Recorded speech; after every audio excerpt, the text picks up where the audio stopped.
Première partie, donc pourquoi progresse-t-on? Nous allons voir ensemble les clés pour vous bâtir un entraînement efficace. Et la première partie, je vous en ai parlé tout à l'heure, c'est l'équation du progrès.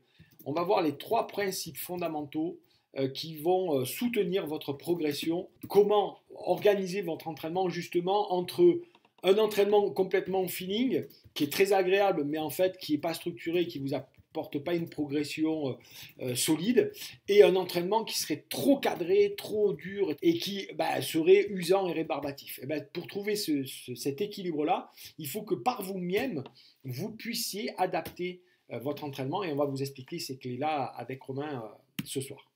Alors, l'entraînement, de manière simple, c'est du stress plus de l'adaptation.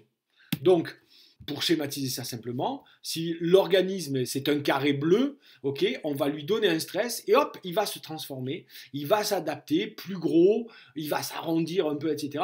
Il va s'adapter pour mieux répondre à cette contrainte. Donc l'exemple qui est souvent utilisé, si par exemple on met un organisme au froid, il va développer des systèmes hormonaux, il va faire plus de gras, etc. de manière à s'adapter au niveau de la respiration et tout ça, de manière à être plus adapté au froid. Face à la douleur, face à un type d'effort, le corps va développer un type de fibre musculaire qui fait que ça va mieux répondre. Règle numéro 1, c'est que l'organisme s'adapte tout le temps si on le met à des contraintes. Donc, on utilise ce schéma-là pour illustrer ça, d'accord ? Typiquement de l'entraînement, on met l'organisme sous contrainte, ce qui va l'affaiblir, d'accord? Donc on voit bien, si on fait un entraînement sur 1 heure, on sera plus performant qu'un entraînement sur 3 heures. Okay, donc avec le temps, la performance diminue. Et puis quand on laisse l'organisme se reposer, il va revenir à son niveau initial, voire même, si on l'alimente bien, qu'on le laisse du temps, etc., il va dépasser son niveau initial pour s'adapter quelque part à si la prochaine fois je suis confronté au même stress, à la même contrainte, je saurais y répondre mieux. Exemple, je roule 1 heure en vélo, je suis fracassé, je récupère, la fois d'après, mon organisme a prévu plus de réserves de glycogène, plus de fibres musculaires, des hormones, des enzymes, pour rouler peut-être 1h10, 1h15, et etc., etc. Sur la fin de la courbe, on voit qu'effectivement, si par contre on fait plus de vélo pendant 15 jours, 3 semaines, on va revenir à son niveau initial, évidemment. Quand on a compris ce schéma-là, on comprend vraiment la clé de l'entraînement. Il faut s'entraîner, récupérer, s'entraîner, récupérer. Si on ne fait que s'entraîner, au bout d'un moment, l'organisme va exploser, on va faire un burn-out ou on va se blesser, etc. Si on laisse à l'organisme suffisamment de temps et d'autres éléments pour récupérer, il va progresser. Donc la règle numéro 2, c'est que si on répète les contraintes, le même type de contraintes régulièrement, l'organisme va mieux s'adapter et de manière de plus efficace. Vous imaginez bien que si je fais 1 fois du vélo par semaine, je vais moins progresser que si j'en fais 3 fois par semaine. C'est tout simplement ce que ça veut dire. Et plus je vais m'adapter, me confronter régulièrement à la contrainte, plus mieux mon organisme va s'adapter. Par contre, il est important de varier les contraintes. Qu'est-ce que c'est qui va nous faire progresser? Si on fait varier les vitesses, je m'entraîne 1 fois à 20 à l'heure, 1 fois à 25 à l'heure, d'accord? Je fais varier les watts, le pourcentage de FC max, donc vous avez compris, l'intensité. Si je fais varier le type d'entraînement, soit en continu, soit en intervalle, je fais 1 heure à 25 km/h, ou alors je vais faire 1 heure, mais un coup je vais faire à 20 km/h pour récupérer et à 30 km/h pour accélérer. D'accord? Donc le fait de varier les intensités à l'intérieur, mon organisme, il va créer une adaptation. Si je m'entraîne tout le temps en continu, tous les dimanches, je sors tranquille, tout le temps pareil, je vais progresser, à un moment je vais avoir un palier. Troisième type de contrainte qu'il faut varier pour progresser, c'est la durée. Ça, c'est celle qu'on connaît le plus. J'ai fait une vidéo il n'y a pas très longtemps pour l'expliquer. C'est augmenter la durée. Je veux progresser en endurance en vélo. Qu'est-ce que je fais? Je suis capable de rouler 2 heures. Je vais essayer de rouler 2h30, puis 3 heures, puis 3h30. Et comme ça, après, on va progresser.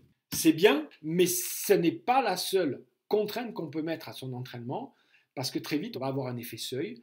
Et surtout, à force d'augmenter les distances, ou la durée ou le dénivelé, qu'est-ce qui va se passer? On va être fatigué. Les contraintes, c'est aussi la technique. On peut augmenter, changer dans les séances. D'un coup, on met plus de vélocité, ou on met de la force, ou on met de l'unijambiste, ou on met de la danseuse. Ça, d'un coup, notre organisme va devoir s'adapter, et hop, il va repasser à nouveau un palier. Cinquième type de contrainte, c'est la force. D'accord. Alors évidemment, avec le braquet, on peut aussi rouler lesté ou courir lesté, faire de la musculation. Et bien là, d'un coup, l'organisme, hop, il va être choqué parce que là, on fait un module de force, il va devoir s'adapter. L'hypoxie, par exemple, hein, c'est une contrainte souvent connue chez les sportifs qui vont faire des stages en altitude, mais aussi, on peut faire aussi des respirations nasales ou des efforts en bloquant la respiration. Et ben, en apnée, c'est comme ça qu'on dit, ouais, tout à fait. Et bien ça, d'un coup, on fait les mêmes séances, mais d'un coup, on va bloquer notre respiration pendant un certain temps, ça va créer une contrainte nouvelle et le corps va devoir s'adapter, et hop, on va repasser un palier. Donc vous l'avez compris, l'entraînement, on le soumet à des contraintes jusqu'au moment où on sent qu'on a atteint un palier et qu'on stagne un peu. Et là, hop, on met une nouvelle contrainte.